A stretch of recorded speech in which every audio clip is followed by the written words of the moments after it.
จะหาสิ่งที่เป็นของตนจะมีภัยที่จะมาทนเห็นมันถูกทำลายเปรียบเหมือนสิ่งที่ล้ำค่าคือดินแดนที่เฮาอยู่พวกเฮาต้องเสิร์ชสู่รักษาพัฒนา Save our land cause it belongs to you Take a stand make it right from wrong Stop the taking let's start giving Let it be a part of your life เฮามาเที่ยวลาวมาลิ้นน้ำกันมาสร้างสรรค์ให้ประเทศเฮาให้ก้าวไปให้โลกได้รู้ว่าเฮาแม่นไผแม่น้ำของเสื่อมต่อไว้ให้หัวใจเฮาเป็นน้ำกันประเทศลาวคืออัญมณีแห่งแม่น้ำของ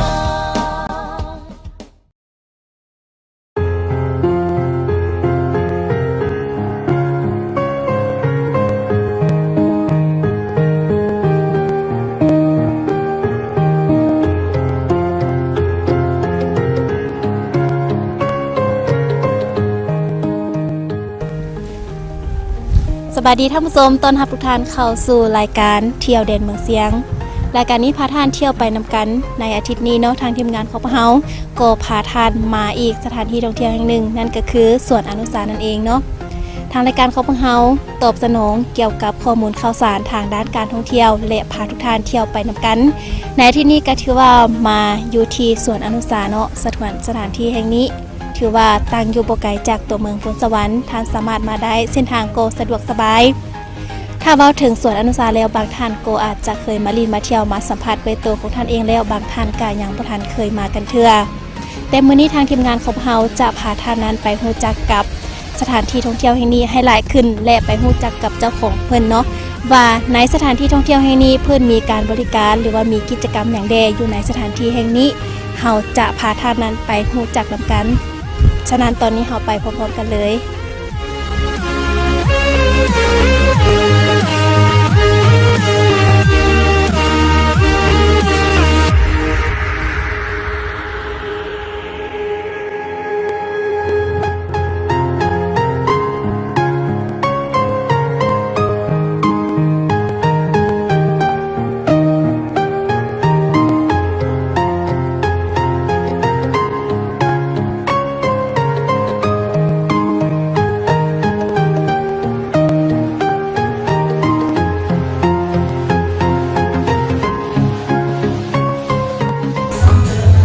ท่านผู้ชมตอนนี้ข้าเจ้าก็เข้ามาฮอดแล้วเนาะในสถานที่ท่องเที่ยวสวนอนุสาแห่งนี้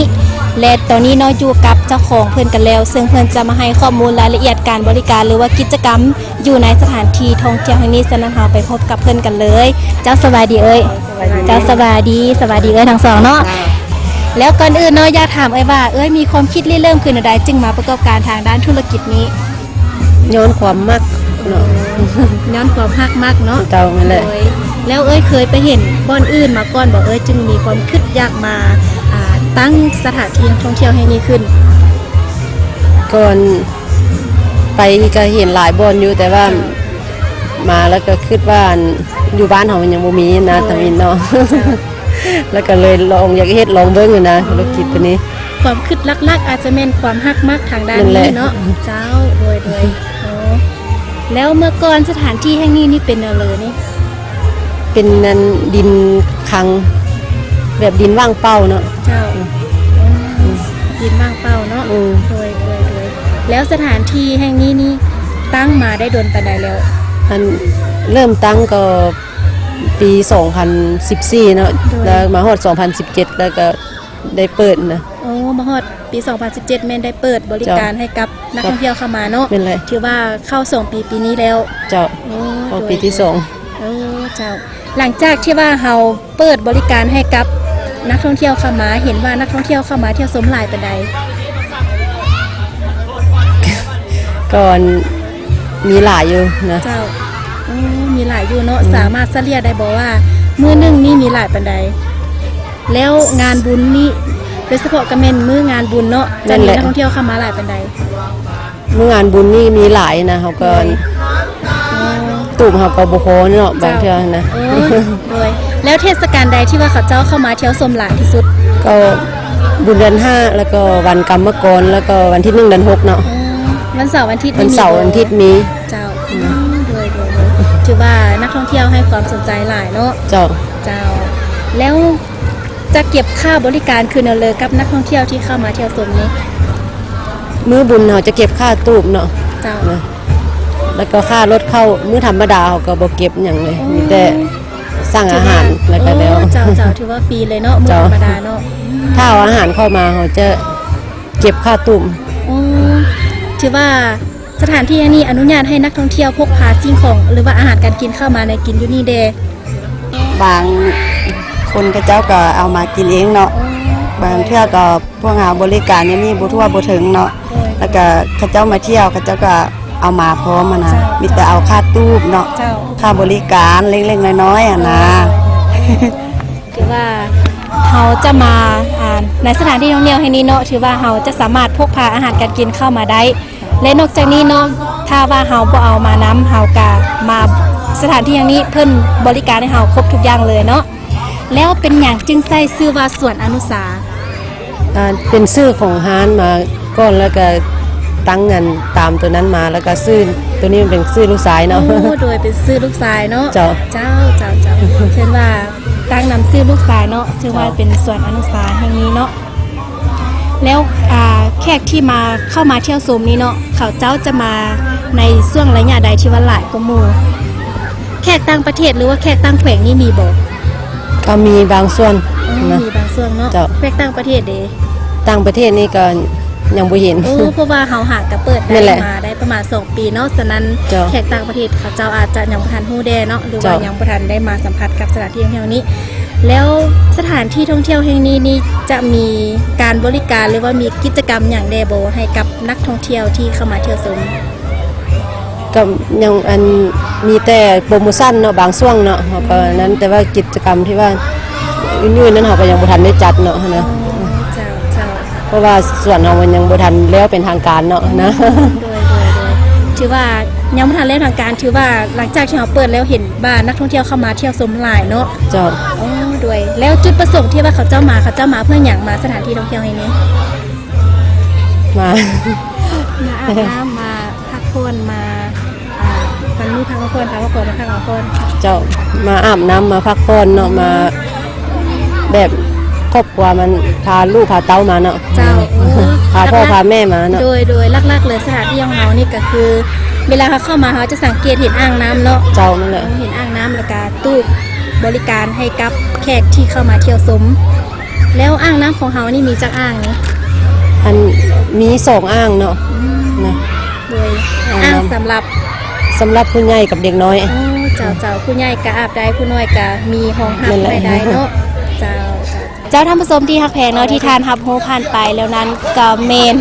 รายละเอียดข้อมูลเกี่ยวกับสถานที่ท่องเที่ยวสวนอนุสาแห่งนี้ ซึ่งเจ้าของเพิ่นก็ได้มาให้ความกระจ่างแจ้งในการบริการหรือว่ากิจกรรมอยู่ในสถานที่ท่องเที่ยวแห่งนี้เนาะท่านใดที่ว่ายังบ่ทันเคยมาก็สามารถมาได้สถานที่ท่องเที่ยวแห่งนี้ก็บ่ได้ไกลจากตัวเมืองโพธิ์สวรรค์ทางเข้ามาก็สะดวกสบายเนาะบริการให้ครบทุกอย่างเลย ทุกความต้องการที่แขกอยากจะเข้ามาเนาะแต่ว่าตอนนี้จะให้ท่านผู้ชมนั้นไปพักชมสิ่งที่น่าสนใจจากทางรายการก่อนแล้วจึงกลับเข้าสู่รายการตุ้มอีกในระยะต่อไป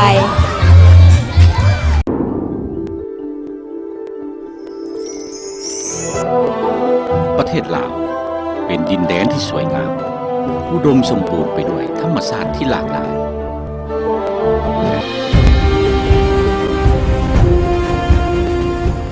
แขวงเสียงขวางมีหลายชนเผ่าดำรงชีวิตอยู่ร่วมกัน ประกอบด้วยบรรดาแหล่งท่องเที่ยวทางธรรมศาสตร์วัฒนธรรมและประวัติศาสตร์ อันสร้างสิ่งจูงใจให้แก่นักท่องเที่ยวทั้งภายในและต่างประเทศ สถานที่ท่องเที่ยวก็หลากหลายเช่นบ่อน้ำอุ่นถ้ำปิว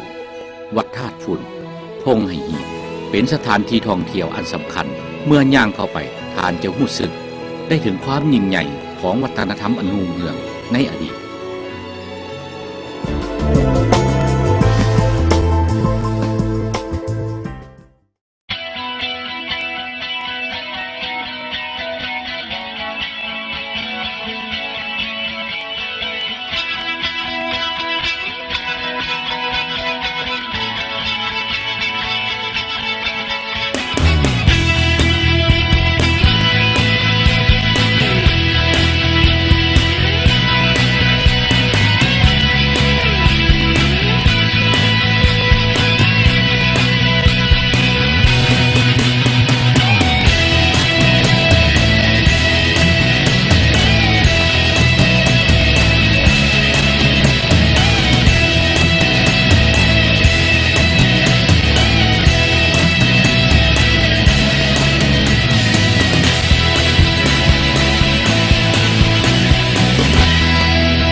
พัฒนาการท่องเที่ยวให้มีความยืนยงตามทิศส่งเสริมการท่องเที่ยวธรรมศาสตร์ประวัติศาสตร์และวัฒนธรรมเฮ็ดให้แขวงเสียงขวางกลายเป็นจุดหมายปลายทางการท่องเที่ยวลาวเที่ยวลาวเป็นพื้นฐานในการเชื่อมโตการท่องเที่ยวในภาคพื้นและสากลพัฒนาและส่งเสริมการท่องเที่ยวให้กลายเป็นแขนงการเศรษฐกิจนำหน้าช่วยให้ประชาชนมีเวียกเฮ็ดงานทำและหลุดพ้นออกจากความทุกข์ยาก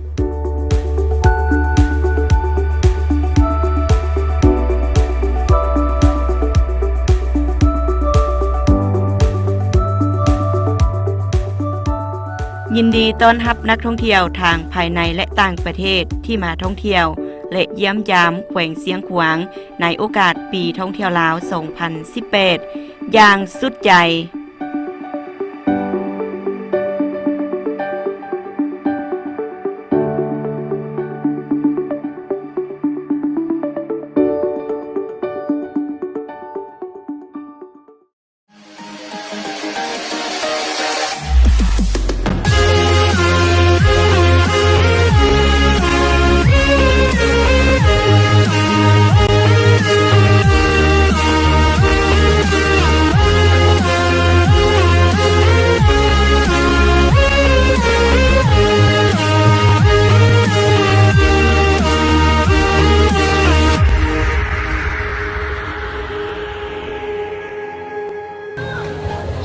เจ้าท่านผู้ชมนะที่ท่านผู้ผ่านไปแล้วนั้นก็เมนข้อมูลรายละเอียดในสถานที่ท่องเที่ยวแห่งนี้ซึ่งเพิ่นก็มาให้ความกระจ่างแจ้งให้กับเฮาได้รู้จักกันแล้วเนาะแล้วกลับเข้าสู่ระยะที่2ของทางรายการนี้เนาะอยากจะถามว่า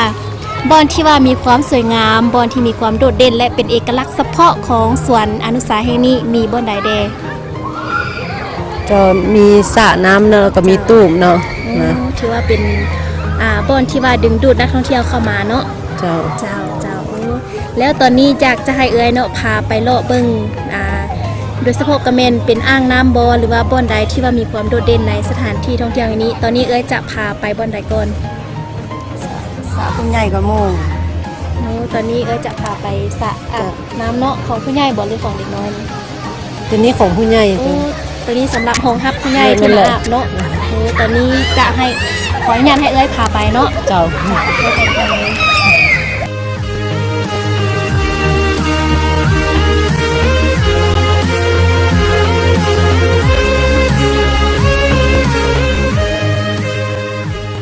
เจ้าเนาะอ่างนี้เป็นอ่างสำหรับผู้ใหญ่อาบเอาไว้แม่นแหละด้วยแล้วมีความลึกจักเม็ดนี่เม็ด50เม็ด20เม็ด50ด้วย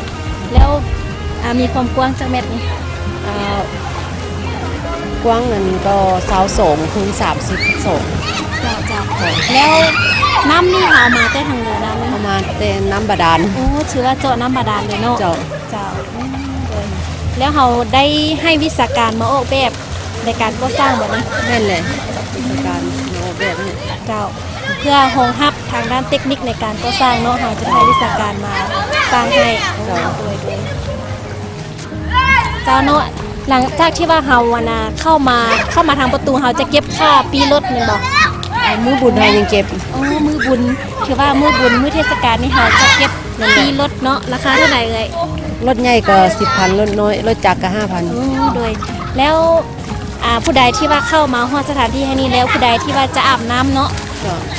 ถ้าว่าเขาจะอาบน้ำนี่เดี๋ยวเขาจะเก็บค่าบริการคนเลยนี่เด็กน้อยก็ 10,000 ผู้ใหญ่ก็ 15,000 เนาะเจ้าที่ว่าเข้ามาทางในนี่ทางประตูนอกจะเก็บแต่ค่ารถเนาะแล้วเข้ามาฮอดในสถานที่แห่งนี้ผู้ใดที่ว่าจะมาอาบน้ำกาเมนเก็บบริการผู้นึง 10,000 กีบแล้ว 10,000 กีบถือว่าบ่แพงเลยเนาะสามารถมาอาบได้แล้วเขาจะผู้ใหญ่15แล้วเขาอาบได้โดนไปเลยนี่ก็สุดแล้วแต่เขาเจ้าเอาบนมือก็ได้บ่เจ้าอาบนมือก็ได้เนาะ 10,000 กีบถือว่าคุ้มค่าแท้ๆเนาะท่านผู้ชมท่านใดที่ว่ายังบ่ทันมาเห็นยังบ่เคยมาอาบยังบ่เคยมาสัมผัสสถานที่ท่องเที่ยวแห่งนี้ก็ถือว่าสามารถมาได้แล้วสถานที่ของเขานี่ตั้งอยู่บ้านเหลือนี่บ้านนั้นบ้านซอยนาฟ้าเนาะขึ้นกับบ้านซอยนาฟ้าถือว่าบ่ได้ไกลจากตัวเมืองพลสวรรค์เนาะถ้าสามารถมาได้ก็เลยที่ว่า ยังบ่ทันเคยมาเป็นมื้อพักมื้อพรเป็นวันเสาร์หรือว่าวันอาทิตย์ก็สามารถพาลูกพาหลานมาเที่ยวมาชมมาอาบน้ำได้เนาะ เจ้าได้ ทางส่วนของพวกเฮายินดีต้อนรับเจ้า พวกเรากันยินดีต้อนรับเนาะ เจ้า ผู้ที่ว่ายังบ่ได้มาเที่ยวแล้วก็ผู้ที่ว่ามาเที่ยวหั้นนะผู้ที่ได้มาก็ส่วนผู้ที่ยังบ่ได้มาเนาะมาเที่ยวด้วยว่าบางเที่ยวพวกเราบริการบ่ทันก็อภัยให้เดียวเนาะ คือว่าสามารถพกพาอาหารมาได้ เจ้า เนาะ ได้อาหารนะสามารถเอามาได้ เจ้า ที่ว่าตนเองมาเที่ยวอยากกินหยังเนาะหรือว่าทางพวกเราบริการบ่ทันนะ เจ้า สามารถเอามากินเองได้ โดย ครับ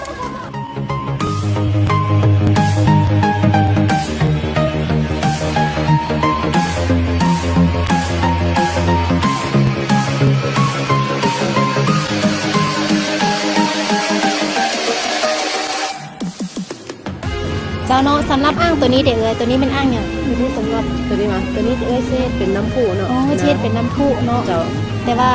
ยังบ่ทันได้เฮ็ดบ่ตัว นั่นแหละ นี้ ยังบ่ทันได้เฮ็ด เพราะว่าสถานที่ของเฮาหากก็เปิดมาได้2ปีกว่าเนาะ เจ้า ปีกว่า ถือว่าระยะต่อไปนี่ท่านจะมาลิ้นมาเที่ยวทำห้องว่าต้องได้เห็นน้ำพุแน่นอนเนาะ เพราะว่าเพิ่นกำลังจะสร้างน้ำพุขึ้นในสถานที่นี้เนาะวันนี้เราจะไปเบิ่งอ่างใดเลย อ่างน้อยเนาะ อ๋อจะไปเบิ่งอ่างน้อยเนาะ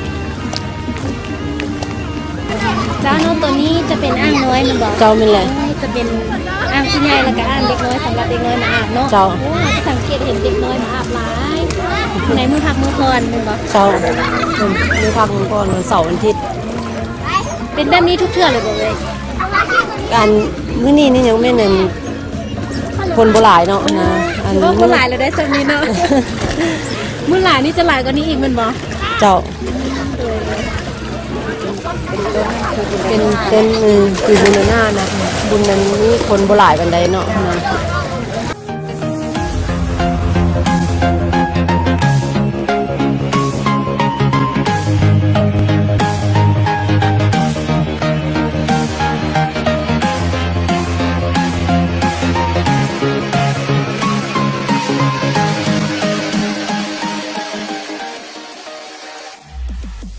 จากท่านผู้ชมนะที่ทานรับชมผ่านไปแล้วนั้นก็เมนภาพบรรยากาศในสถานที่ท่องเที่ยวส่วนอนุสาแห่งนี้ว่าได้เลยว่ามีความคึกคืนเนาะนักท่องเที่ยวให้ความสนใจโดยเฉพาะกระเมนลูกหลานมือพักมือพรเนาะทางสามารถนำพาลูกหลานมาลิ้นมาเที่ยวมาพักผ่อนได้ในมือพักผ่อนในสถานที่ท่องเที่ยวแห่งนี้ ซึ่งว่าเส้นทางเข้ามาก็สะดวกสบายบ่ได้ไกลจากตัวเมืองพลสวรรค์พอเท่าใดเนาะและในโอกาสนี้เนาะอยากให้ท่านอยากจะเรียนถามท่านอีกว่าเนื่องในโอกาสในงานมหกรรมกีฬาแห่งชาติเนาะที่แขวงสิงห์ของพาเป็นเจ้าภาพพร้อมกับปีท่องเที่ยวลาว 2018 นี้ท่านได้มีการห้างหากักเกียมมีความพร้อมขึ้นใดเพื่อรองรับแขกที่ตั้งแขวงเนาะและก็ตั้งประเทศจีนที่จะเข้ามาเที่ยวชมเพลงของพวกเราในท้ายปีนี้ เจ้าอันนี้ก่อนขอเชิญชวนนั้นแขกที่บ้านเข้ามาแข่งเชียงขวางเนาะแล้วก่อนสาวแข่งเชียงขวางเนาะมาเฮาก็เตรียมพร้อมที่บ้านจะต้อนรับแขกนี่ให้มาเที่ยวมาชมนี่เนาะนะ เจ้าทางส่วนอนุสาวทางพวกเราเนาะก็ว่าจะเตรียมพร้อมทางแขกต่างแข็งหรือว่าภายในแข็งหรือว่าต่างประเทศนั่นน่ะเนาะที่ว่าเข้ามาชมกีฬาบ้านเฮาเนาะแล้วก็อยากให้เชิญชวนเดี๋ยวมาซีมอาหาร แล้วก็มาอาบน้ำพักผ่อนเนาะ แล้วอยากฮ้องมาอย่างนักท่องเที่ยวเนาะผู้ที่ว่าเข้ามาเที่ยวชมในสถานที่นี้ช่วยกันปกปักอนุรักษ์รักษาสถานที่ท่องเที่ยวแห่งนี้ให้มีความสวยงามและก็อยู่กับคนเชียงของของเราตลอดไปคือแนวใดเด้ เจ้าแม่นเลยอัน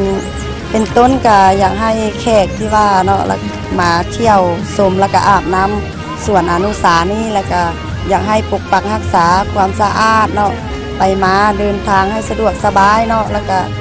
ให้อยู่ซุ่มกินเย็นนั่นแหละไม่ให้ทุกคนเนาะอยู่ดีมีแหงมาอาบน้ำนี่แล้วก็บ่ให้มีเก็บมีเป็นนะเนาะสำคัญละทำความสะอาดช่วยกันนะบางเทื่อทางส่วนอนุสาพวกเขาอนามัยเลยว่าทำความสะอาดโบทั่วบ่ถึงอะเนาะแล้วก็ขออภัยนำแขกที่ว่ามาลีนมาเที่ยวเนาะบ่ท่วงบ่ทันอะไรก็อภัยหลายๆนะ เจ้าเนาะเนื่องในโอกาสนี้ก็ต้องขอบใจหลายๆเด้อเจ้าขอบใจหลายๆเนาะขอบใจที่ท่านมาให้ความกระจ่างแจ้งให้ข้อมูลรายละเอียดในการบริการในสถานที่ท่องเที่ยวสวนอนุสาแห่งนี้เนาะขอให้ท่านจงมีสุขภาพแข็งแรงและการประสบผลสำเร็จในหน้าที่การงานดำเนินธุรกิจให้เจริญรุ่งเรืองเนาะขอบใจหลายๆเด้อเจ้า ใจทุกคนเนาะที่มา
เจ้าท่านผู้ชมที่ท่านรับชมผ่านไปแล้วนั้นเนาะก็เป็นภาพบรรยากาศในสถานที่ท่องเที่ยวสวนอนุสาแห่งนี้ท่านใดที่ว่ายังบ่ทันเคยมาก็สามารถมาได้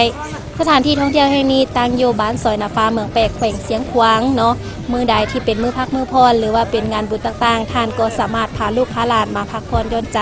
อยู่ที่สถานที่ท่องเที่ยวแห่งนี้ได้เพราะว่าสถานที่ท่องเที่ยวแห่งนี้เนาะเพิ่นก็บริการให้เฮาครบทุกอย่างเลยหรือว่าท่านจะพกพาอาหารการกินมาในสถานที่ท่องเที่ยวแห่งนี้สถานที่ของเพิ่นก็ยินดีต้อนรับทุกๆท่านที่เข้ามาเที่ยวในสถานที่ท่องเที่ยวแห่งนี้เนาะและสำหรับตอนนี้เนาะเวลาทางรายการดำเนินมาฮอนี้กาไกลจะหมดลงแล้วขอบใจทุกท่านที่ให้เกียรติติดตามรับชมในอาทิตย์หน้าทางทีมงานของเฮาจะพาท่านนั้นไปสัมผัสไปรู้จักกับสถานที่ท่องเที่ยวแห่งใดต้องติดตามในอาทิตย์ต่อไปท่านสามารถติดตามรับชมรายการเที่ยวเด่นเมืองเสียงทางเพจ Facebook พิมพ์คำว่ารายการเที่ยวเด่นเมืองเสียงเนาะท่านสามารถกดไลค์กดแชร์และสามารถคอมเมนต์ทางรายการของเฮายินดีรับคำตำหนิติชมของท่านมาปรับปรุงรายการให้ดีขึ้นกว่าเก่าแล้วมื้อนี้ขอลาท่านผู้ชมไปก่อนเนาะพบกันใหม่ในอาทิตย์หน้าสบายดี